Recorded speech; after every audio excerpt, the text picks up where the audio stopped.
So today we have to discuss about the phase 1 reactions, or they are also known as the non-synthetic reactions. So the phase 1 reaction contains varieties of the steps, namely oxidation, reduction, hydrolysis, cyclization and decyclization. These are all the different steps where the oxidation, reduction and hydrolysis are the very important steps, especially in the phase 1 reaction. And there is a small comparison between the phase 1 and phase 2 reactions here.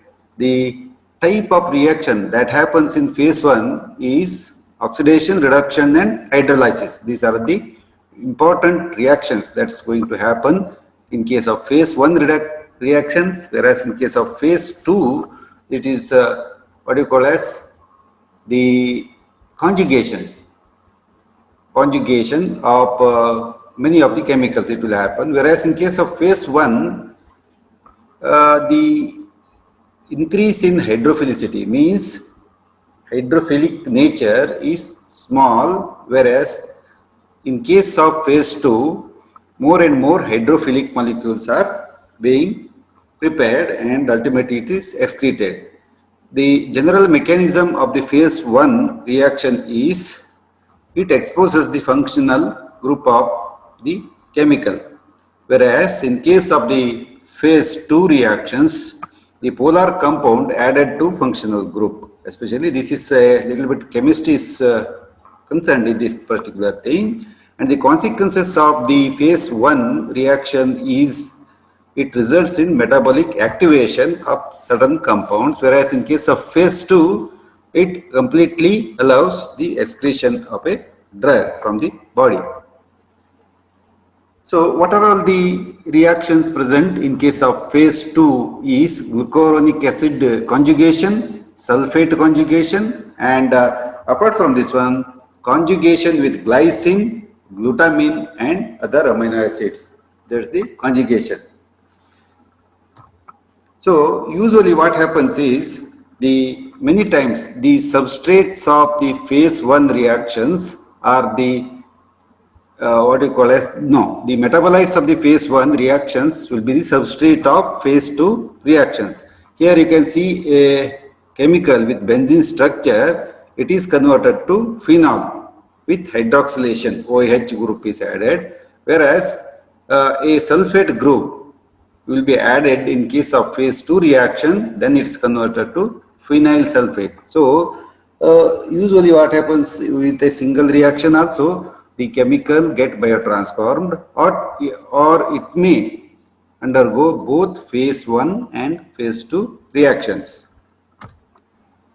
And what is the ultimate aim of this metabolism is leads to loss of physiological activity, means or physiological or pharmacological activity. The chemical will lose its original activity, especially the maybe a drug or anything, it is going to lose the chemical activity, and chemical at the same time the pharmacological activity will be lost after undergoing the drug metabolism.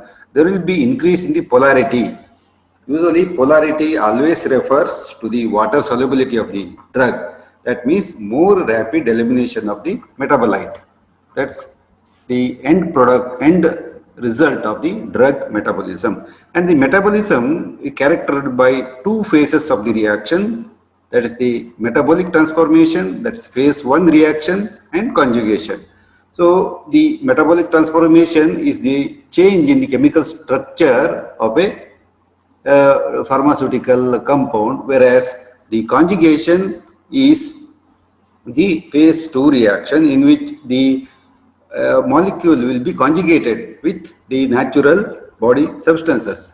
So there is a basic difference between this metabolic transformation phase 1 and phase 2 reactions. Already we are in the learning process of the same.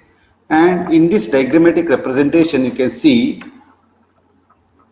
that a lipophilic drug means a drug which is having affinity towards the lipids, and it will usually go to the storage site, maybe the adipose tissues or the bone, wherever it is there. Then it is available both in the storage form and free form. So here is a free lipophilic drug and it is interchangeable. A free lipophilic drug may go to the storage site. Whenever there is excess of the drug is there, then it will go to the storage site, and metabolic conversion it will also happen. Then in the phase 1, once again as usual, that's the that is oxidation, reduction and hydrolysis will happen, whereas in case of what you call as the phase 2 reaction, in case of phase 2 reaction, that's the conjugation reaction. And the ultimate aim of the oxidation, reduction or hydrolysis process is to produce a polar metabolite, means water soluble metabolite. This may directly eliminated, usually through kidney or liver or bile or lungs. Lung is also an excretory organ, whereas sometimes the metabolites of the phase 1 reaction become the substrates for the phase 2 conjugation reaction. So this chain goes again and ultimately the drug get eliminated completely from the body. Depending upon the stages here, the time and other things taken, it's the process of elimination will take place starting from few minutes to hours or days. That is a very common phenomenon.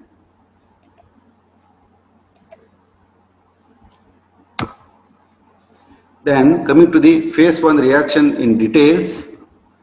So the first reaction in phase 1 is the oxidation reaction, and this reaction involves addition of the one oxygen or negatively charged radical or removal of hydrogen or positively charged radical. This is the chemical process in which the molecule of a drug or the biological will be added with one oxygen atom, or the removing of the negatively charged radical or removal of the hydrogen or positively charged radical. Then oxidations are the most important drug metabolizing reactions. Among these oxidation, reduction and hydrolysis process, oxidation stands top among all these three type of the reactions. It occurs, especially the aromatic rings. Most of the drugs will have either one or the two aromatic rings, and the terminal positions of alkyl chain N-methyl groups will be present. Then alcoholic or OH group will be present, and exposed corner of is alicyclic rings. So these are all the basic chemical structure of a drug, and there is a relation between the structure and activity of a chemical. If the structure is altered, then the chemical or biological activity will also be changed. That's why here, if you alter the aromatic ring or terminal positions, then the drug may become inactive and get ready to get excreted from the body. The examples of the oxidation reactions, the important drug, that's the ethanol, is oxidized by the liver alcohol dehydrogenase. Here you can say alcohol dehydrogenase. Ethanol is CH2OH CH3. That is the methanol group is also present. Then alcohol dehydrogenase to a toxic intermediate acetaldehyde. This is the toxic intermediate acetaldehyde. Then acetaldehyde oxidase is enzyme is converted to acetic acid, and this acetic acid will enter TCA cycle, and it is oxidized to carbon dioxide, and carbon dioxide is excreted through lungs and also from the other route of the excretion. So usually then the ethanol is usually converted to the alcohol in presence of the enzyme alcohol dehydrogenase to a toxic metabolite, that's the acetaldehyde. Then acetaldehyde oxidase will produce the acetic acid, or then it will enter the cycle, TCA cycle. Ultimately, carbon dioxide is produced. That's one of the classical example of the oxidation reaction. So the various oxidation reaction, once again, sub-classification is hydroxylation, means one OH group is added, one or two OH group is added. Then oxygenation, O group will be added at C position, N or S atoms. Then the other oxidation reactions are N or O dealkylation. N or O position, the alkylation means the alkyl moieties will be removed, and the oxidative deamination, etc. They are all the oxidation reaction. And in many cases, the initial insertion of an oxygen atom into the drug molecule produces short-lived and highly reactive quinone or epoxide or superoxide intermediates, which then convert more stable compounds. So whenever the molecules undergo the oxidation reactions, it produces the short-lived and highly reactive quinone, epoxide and superoxide intermediates, which then converted to more stable compounds. The oxidative reactions are mostly carried out by a group of monooxygenases in the liver, monooxygenase enzymes in the liver, which in the final step involves say cytochrome P450 hemoprotein, cytochrome P450, it's the terminology yesterday also we have seen, and NADPH also is also involved, and cytochrome P450 reductase and the oxidase, both enzymes are involved. And the oxidation more than 100 cytochrome P450 and the different form of its enzymes are participated in the biotransformation reaction, and they have got different affinity for very different drugs and have been identified as on date. So here you can see that the position of the CYP, or it's in short, it is named as CYP, cytochrome P450. It's an enzyme. So here the endoplasmic reticulum is this one. Inside the cell, this all these processes are going on, and this is the nucleolus and mitochondria and cytoplasm. Inside the cytoplasm, it will be present. And here you can see that this is the endoplasmic reticulum, or EPR, endoplasmic reticulum, and this is the lumen of that thing. And here you can see the structure of endoplasmic reticulum. This is the endoplasmic lipid bilayer containing the substrate, especially the chemicals or any exogenous chemicals will be engulfed by the endoplasmic reticulum lipid bilayer, and they are become the substrate to CYP or CYP 450 enzyme system. Then apart from this one, the nicotine amide adenine diphosphate says it's also present, and it is present with the moiety of a heme, and this is ultimately the NADPH P450 oxidoreductase. That enzyme is there, and the same structure you can see on the endoplasmic reticulum. Like this, many of the CYP oxidoreductase complexes will be present, and this is the heme or iron protoporphyrin 9. This is the heme molecule, which will be a component of the CYP system. This one, the CYP system, and it is going to make the biological activity or the drug metabolism or the metabolism of the biological substances also, or certain times the endogenous substances like the acetylcholine, adrenaline, or epinephrine or norepinephrine, they are also going to be metabolized by the same processes. And the CYPs or cytochrome P450 oxidoreductase enzyme systems are embedded in the phospholipid bilayer of the EPR or endoplasmic reticulum, on the lipid bilayer, above this lipid bilayer, these sites are located, and most of the enzyme is located on cytosolic surface, usually the cytosolic surface of the endoplasmic reticulum. That's the location of this particularly CYP enzymes. So the another enzyme, that's the NADPH cytochrome P450 oxidoreductase, that's the nicotiniamide nucleotide phosphate cytochrome P450 oxidoreductase, and this transfers the electrons to the sieve, where it can, in the presence of oxygen, oxidize the xenobiotic substrates, and many of which are hydrophobic and dissolved in the endoplasmic reticulum. So some of the substances are hydrophobic, they will be dissolved in endoplasmic reticulum, and the substances which are converted to the hydrophilic moieties or the more polar moieties will be excreted in urine. See here, a single NADPH CYP oxidoreductase species transfers the electrons to all CYP isomers of the endoplasmic reticulum. And another thing is, each CYP or the cytochrome P450 system contains a molecule of iron, protophyrin 9, that functions to bind and activate the oxygen. In the previous slide, you have seen this thing.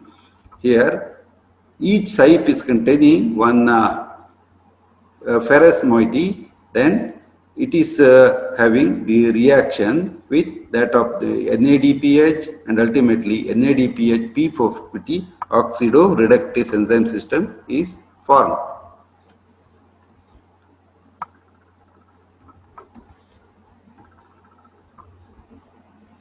The second enzyme, we have seen that the substitutes on the porphyrin ring are methyl group, propionyl group, and vinyl groups. So V group or methyl group.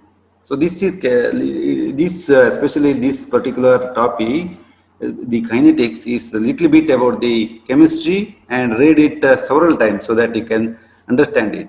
Then the methyl moiety, propionyl moiety, P, and the vinyl groups. So these are all the different groups on the porphyrin ring.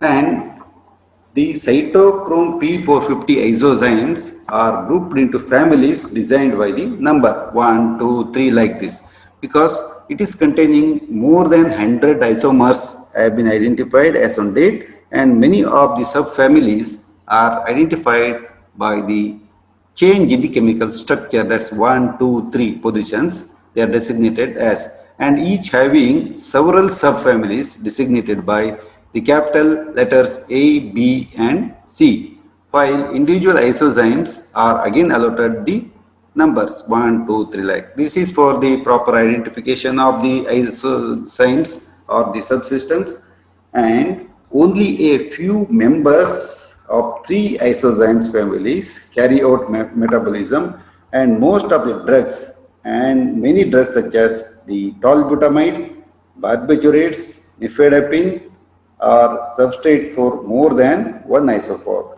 So here what you can understand is, suppose one family of the cytochrome oxidase or reductase, it is going to act on a particular drug and tries to make it more polar and water soluble, but it is not happening simultaneously. So many of the drugs will do require more than one isoforms of the cytochrome P450 for the final or end metabolism, to have the complete metabolism. And here you can see that the different cytochrome P450, they are noted as CYP 3A45. So this is occupying the highest or this is responsible for the highest metabolism, followed by CYP1A2 and CYP2C9, which is 14%, CYP2C19. So these are all the subfamilies, whereas the CYP2D6 is also having the major portion of the metabolism will happen by the particular subfamily of the enzymes. Coming to the first isozyme, that's CUIP 3A 4 bar 5. This is one of the important isozyme and largest number carry out the largest transformation, nearly 25 to 50% of the drugs. Here you can see CUIP 3A45. It is usually 25 to the highest number of biotransformation reactions occurs here. In addition to liver, these isoforms are expressed in intestine. Then, so you can also see the different subfamilies of the CYP3A45 in the liver and also in the intestine. This is responsible for the first fast effect or the hepatobiliary metabolism, and also it is present in the kidney. So what are the locations of the CYP3A45 is, number one, it is present in the liver in the highest concentration. Apart from the liver also, it is present in the intestine, then also in the kidney. And inhibition of this isoenzyme by erythromycin, clarithromycin, ketoconazole, itraconazole is responsible for the important drug interaction with terfenadine, acetaminophen and cisapride, which are the substrates. So what happens is, these isozymes or CYP3A45 isozymes, so these are inhibited by varieties of the drug. Whenever this enzyme is inhibited, then the especially the terfenadine, acetaminophen and other drugs, their metabolism is decreased. Whereas the verapamil, a calcium channel blocker, both are diligestrozem and ritonavir, a anti-neoplastic drug, and a constituent of the grapefruit juice are other important inhibitors, while rifamycin and the barbiturates and other anticonvulsants are important inducers of the enzyme.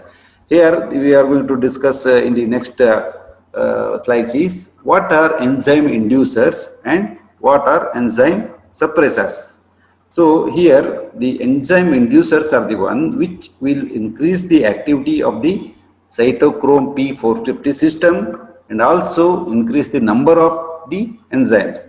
So what happens is, whenever the enzyme is induced, means the activity of that particular enzyme is increased to a greater extent, and also the its strength or capacity to metabolize certain the substrates, it get increased. And if we administer two drugs, one with enzyme inducer and another one is a the substrate, then it is going to metabolite it very fastly.